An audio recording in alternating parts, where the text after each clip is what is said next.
Welcome. If you've recently updated your Telegram app on PC and want to learn how to unarchive a chat, you've come to the right place. Keeping your chats organized by archiving is useful, but sometimes you need to bring those conversations back to your active list. Here's a quick and easy guide to help you unarchive any chat on Telegram for PC with the latest update. First, launch the Telegram app on your PC. Once the app opens, you'll see your main chat list. At the top of this list, look for the section labeled Archived Chats. Click on it to open your archived conversations. Next, scroll through or search to find the chat you want to unarchive.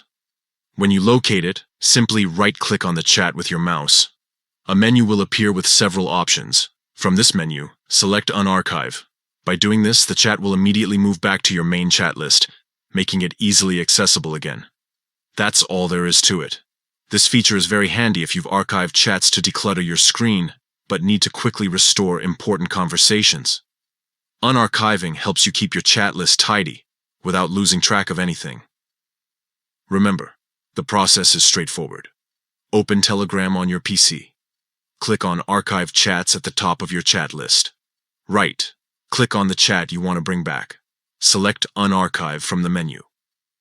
With these simple steps, managing your conversations becomes seamless. Thanks for watching.